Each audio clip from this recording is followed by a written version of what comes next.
السلام علیکم جی، میں ہوں رشید بلوچ۔ اس وقت آپ دونوں ٹی وی دیکھ رہے ہیں۔ آج ہمارے پاس دو خبریں ہیں۔ ایک تو یہ ہے کہ مغربی بلوچستان ہے، وہاں پہ ایک ٹیچر کو ایرانی عدالت نے سزا سنائی ہے، اور وہ سزا کیوں سنائی گئی ہے یہ پوری ڈیٹیل آپ کے ساتھ شیئر کریں گے۔ اور ساتھ میں عراق نے پاکستانی حکام کو ایک لیٹر لکھا ہے زائرین کے حوالے سے، وہ بھی ہم آپ کے ساتھ شیئر کریں گے۔ لیکن آگے بڑھنے سے قبل آپ نے ہمیں سبسکرائب کرنا ہے، اپنا فیڈ بیک دینا ہے اور گھنٹی کا بٹن دبانا ہے۔ اچھا دیکھیں، آپ کو یاد ہوگا کہ گزشتہ دنوں ایک رپورٹ آئی تھی، اس میں بتایا جا رہا تھا کہ جتنے بھی لوگ عمرہ یا حج کرنے جاتے ہیں ان میں سے بہت سارے لوگ ایسے ہوتے ہیں جو وہاں جا کے بھیک مانگتے ہیں۔ ان کا مقصد عمرہ یا حج ادا کرنا نہیں ہوتا ہے، اور باقاعدہ سعودی یا گورنمنٹ نے پاکستانی حکام کو خط لکھا، ان کو انفارم کر لیا کہ جی آپ جو ہے تھوڑی سی جب آپ ویزا وغیرہ دے دیتے ہیں نا، اس میں تھوڑا احتیاط رکھیں کہ کون ڈیزرو کرتا ہے، کون صاحب حیثیت ہے جو حج یا عمرہ کر سکتا ہے، اور کون لوگ ہیں جو بھیک مانگنے آتے ہیں۔ تھوڑا ان کا فیملی بیک گراؤنڈ بھی چیک کیا کریں۔ ایک وہ ٹائم ہوا تھا، اور اس کے علاوہ آپ کے خلیج وغیرہ ان علاقوں میں بھی، ممالک میں بھی پاکستانی بیکاریوں کی بڑی بھرمار ہوئی تھی، اور انٹرنیشنل میڈیا میں خبریں بھی آتی رہی ہیں اس حوالے سے۔ اب ذرا دلچسپ بات یہ ہے، دیکھیں ایک بڑی آپ یوں سمجھیں کہ آبادی آپ کی اعلی تشیع کی، وہ عراق جاتے ہیں نا، کربلا جاتے ہیں زیارت کے لیے، جسے عرف عام میں زائرین کہا جاتا ہے، اور یہ بلوچستان کا روٹ ایران بائی روڈ جاتے ہیں عراق، ٹھیک ہے۔ کچھ مقامات ہیں ایران میں، ان پہ بھی یہ زیارت کرتے ہیں، لیکن زیادہ تر ایران میں ان کی یہ زیارتیں نہیں ہوتی ہیں، لیکن وہ جاتے ہیں کربلا۔ تو یہ کافی ٹائم سے آپ دیکھیں گے کہ مطلب ہزاروں لوگ یہ زائرین جو ہے یہ آتے جاتے ہیں عراق وغیرہ، اور اس میں صرف ایک صوبہ نہیں بلکہ پنجاب، سندھ اور بلوچستان کے لوگ، کے پی کے ان علاقے کے لوگ بھی آتے ہیں۔ ظاہر ہے کہ روٹ تو بلوچستان ہی ہے نا۔ اب ایک دلچسپ خبر یہ سامنے آئی ہے کہ عراقی حکام نے آپ کے پاکستان کے حکام کو چند دن پہلے ایک خط لکھا ہے۔ اس میں وہی کچھ لکھا ہے جو اس سے پہلے سعودیز نے یا عربوں نے پاکستان کو لکھا تھا۔ بتایا یہ جا رہا ہے کہ وہ جو خط لکھا گیا ہے نا عراق کے حکام کی جانب سے، اس میں ایف آئی اے کو بھی مورد الزام ٹھہرایا گیا ہے، اور یہ جو بس ڈرائیور ہیں یا یہ جو بسوں کو ٹھیکے پہ لیتے ہیں ان کو بھی انوالو کیا گیا ہے۔ اصل مقصد خط لکھنے کا یہ ہے کہ یہ لوگ جو زائرین جاتے ہیں عراق، تو یہ وہاں پہ لڑکیاں زیادہ تر اور باقی لوگ یہ ایک بھیک مانگتے ہیں، ذرا کہ وہ زیارت کے بہانے یہاں سے چلے جاتے ہیں، تو وہاں پہ ان کا مقصد یہ ہوتا ہے کہ جی اب بھیک مانگیں، اور ذرا کہ مطلب جتنے دنوں کا ہوتا ہے ان کا مطلب آنے جانے کا، 10 دن یا 15 دن کا جو بھی ہے، تو ان 10-15 دن میں وہ ٹھیک ٹھاک ایک آمدنی ان کی ہو جاتی ہے۔ یہ کافی ٹائم سے چل رہا ہے، تو عراقی حکام نے اب خط لکھا ہے۔ اچھا، اس میں لکھا یہ گیا ہے کہ ایف آئی اے حکام کو یہ جو ڈرائیور وغیرہ ہیں نا یہ رشوت دے دیتے ہیں، مطلب جو زائرین کے ساتھ جو لوگ جا رہے ہوتے ہیں نا بھکاری وغیرہ، ان کو بٹھانے کے لیے، ساتھ لے جانے کے لیے وہ پیسے دیتے ہیں کہ یار کوئی ایشو نہیں ہے، اس کو لے کے جاؤ۔ ایک پھر وہ جو بھکاری وغیرہ ہوتے ہیں نا وہ پھر ایف آئی اے کو پیسے دے دیتے ہیں اس لیٹر کے مطابق۔ تو ایف آئی اے بھی اس میں انوالو ہے اس بھیک منگوانے میں، اور ظاہر ہے کہ ایف آئی اے جو ہے وہ آپ کا ایک ریاستی ادارہ ہے، اور اس میں مینشن کیا گیا ہے کہ جی ایف آئی اے بھی اس میں شامل ہے، اور اس کے ساتھ باقی ڈرائیور وغیرہ تو ہوں گے۔ یہ تو ڈرائیور سے یا ٹھیکیدار سے یہ تو توقع کی جا سکتی ہے نا، پاکستان کا معاشرے میں اس طرح کے کرپشن تو عام ہے نا، یہ کوئی اچنبھے کی بات نہیں ہے۔ عراقیوں کے لیے ہو سکتا ہے، سعودیز کے لیے ہو سکتا ہے، یہ باقی دنیا کے لیے ہو سکتا ہے، ہمارے لیے تو کوئی اچنبے کی بات نہیں ہے، نہ کوئی ڈرائیور کرپٹ ہے یا کوئی ٹھیکیدار کرپٹ ہے، اور ایون کہ سرکاری اداروں کے اندر جو اہلکار بیٹھے ہوئے ہیں وہ کرپٹ ہے، یہ تو ہمارے لیے کوئی اچنبے کی بات نہیں ہے۔ لیکن بات یہ ہے کہ آپ نے کسی کو ویزا دی ہوئی ہے اور آپ کو اس کا بیک گراؤنڈ کا پتہ ہے، سب کچھ ہے، پھر آپ جا کے ڈرائیور کو انوالو کرتے ہیں کہ جی اس کو لے کے جائیں۔ جب یہ شخص جا کے کسی باہر ملک میں بھیک مانگے گا تو آپ کا جو امیج ہے وہ کیسے ہوگا اگلے ملک کے سامنے، اگلے لوگوں کے سامنے؟ حالانکہ یہ جو آپ کا ایران ہے نا، ایران نے تو ایک پلان بنایا ہے اس بارے میں کہ جس طرح سالانہ ایک بہت بڑا اجتماع ہوتا ہے حج کے موقع پہ سعودیہ میں، تو اہل تشیع کے لیے کربلا میں اس سے بھی بڑا کراؤڈ ہونا چاہیے تاکہ ایک میسج کنوے کیا جا سکے۔ یہ میں پولیٹیکلی بات کر رہا ہوں، اس کا کوئی رپورٹ سے کوئی تعلق نہیں ہے، تاکہ اس طرح ایک تو یہ اس سے ہوگا کہ ایک ہم اپنی ایک میجورٹی دنیا کو شو کر سکتے ہیں کہ اہل تشیع زیادہ ہیں، اور دوسرا جو ہے یہ جو جس روٹ سے لوگ جاتے ہیں نا پاکستان سے، جو ایران کا جو روٹ اس پہ پڑتا ہے، تو اس میں ایک بہت بڑا زر مبادلہ بھی تو ایران کو ملتا ہوگا نا، ڈیفینیٹلی ملتا ہے نا۔ تو وہ ایران نے اپنے جو ہے وہ پولیٹیکل وہ فائدے کے لیے یہ ایک سجیشن دی ہے، عراق کو بھی دی ہے، باقی دنیا کو، دنیا میں جو اعلی تشیع لیڈرشپ بیٹھی ہے ان کو ایک میسج جو اپنے طرف سے کنوے کیا ہے۔ لیکن یہ پھر بیکاریوں کا جو قصہ پھر آ جاتا ہے نا، تو پھر کیا اس میں ایرانی ریاست بھی اس میں شامل ہو سکتا ہے کہ جی زیادہ سے زیادہ جو ہے ہمارا وہاں پہ ایک شو ہو نا، کراؤڈ شو ہو۔ تو اس کا ابھی مجھے نہیں پتا کہ کوئی نوٹس لے گا یا نہیں لے گا، مجھے نہیں لگتا ویسے کہ اس کا کچھ نوٹس لیا جائے گا جب ادارے ہی ملوث ہوں بیکاری بنانے میں۔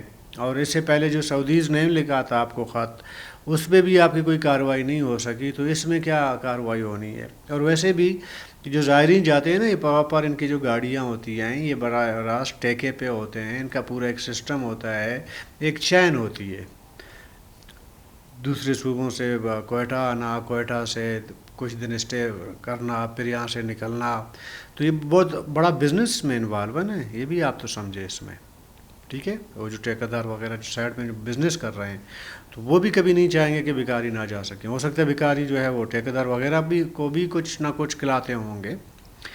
یہ میں نے کہا آپ سے شیئر کر لوں۔ دوسرا جو ہے ایران کے بارے میں جب بھی خبر آتی ہے کوئی اچھی خبر تو نہیں آتی نا۔ ایران سے جب خبر، ایک تو یہ کہ ایران کے اندر سے کوئی خبر نکلتی نہیں ہے، ایک ملا رجیم بیٹھا ہوا ہے، وہ ہر چیز پہ ظاہر ہے کہ ان کا ایک کنٹرول ہے، جو ان کے مقصد کا ایک ٹائم پہ جو عمران خان کے دور میں کہا جاتا تھا کہ سافٹ امیج، تو ایران جب سے بنا ہے، موجودہ ملا رجیم جب سے بنا ہے نا، وہ اپنے سافٹ امیج کے ہی چکر میں ہوتے ہیں، کوئی اور خبر تو نکلتی نہیں ہے۔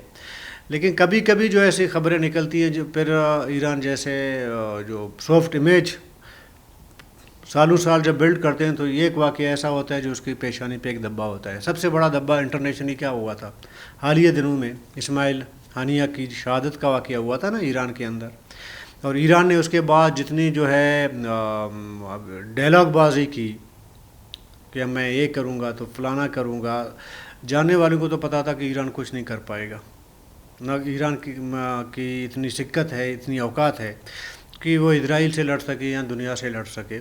پراکسی وار ٹھیک ہے، اپنی جگہ وہ کروا سکتا ہے کہ عربوں، وہ بھی عربوں کے خلاف۔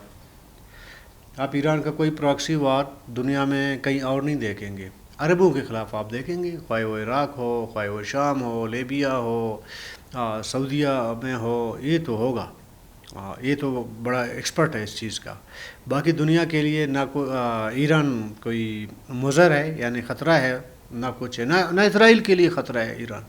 یہ بڑا کوسلے ہیں کہ جی ایران کا اور اسرائیل کا اتنا بڑی دشمنی چل رہی ہے تو یہ ہوگا فلاں۔ مجھے تو ایک بات، جب قاسم سلیمانی کو مارا گیا تھا، ٹرمپ نے کیا بتایا تھا بعد میں کہ ایرانیز نے ہمیں کہا تھا کہ جی ہم اٹھے کرنے جا رہے ہیں ناک بچانے کے لیے، تو آپ قیمتی چیزیں ہیں وہ نکال لیں۔ ہم نے اپنے فوج وغیرہ نکال لیے، انہوں نے ایک کمپاؤنڈ پہ جا کے ایک میزائل مار دیا، پھر پوری دنیا کو بتایا کہ ہم نے عراق میں امریکنز ایئر بیس پہ ہم نے اٹیک کیا ہے، اس کا کمپاؤنڈ کو تباہ کر دیا ہے. یہ تو ٹرمپ نے بیچارے نے تو بتا دیا اوپنلی کہ جی یہ تو سارا ڈرامہ تھا آپس کا جو ہے وہ ہمارا انڈرسٹینڈنگ تھی. بہرحال یہ اپنی جگہ. لیکن اب میں خبر کی طرف آتا ہوں. دیکھیں پہلے میں اس سے پہلے وہ اسٹوری میں آپ کو بتا دیتا ہوں. 16 ستمبر 2022 کو آپ کا جو مغربی بلوچستان ہے چابہار، یہاں پہ ایرانی سیکورٹی فورسز کے ایک افسر نے ایک بچی کا ریپ کیا. اس کے بعد ظاہر کے علاقے میں احتجاج ہوئے، مظاہرے ہوئے، اور ایرانی فورسز نے، اس رجیم نے، ملا رجیم نے آپ کے مظاہرین پہ فائرنگ بھی کی. کچھ لوگ اس میں جاں بحق بھی ہوئے. برحال عوامی رد عمل دیکھ کے وہ جو افسر ہے ریپسٹ، ایرانی سیکورٹی اہلکار و آفیسر، اس کو گرفتار کیا.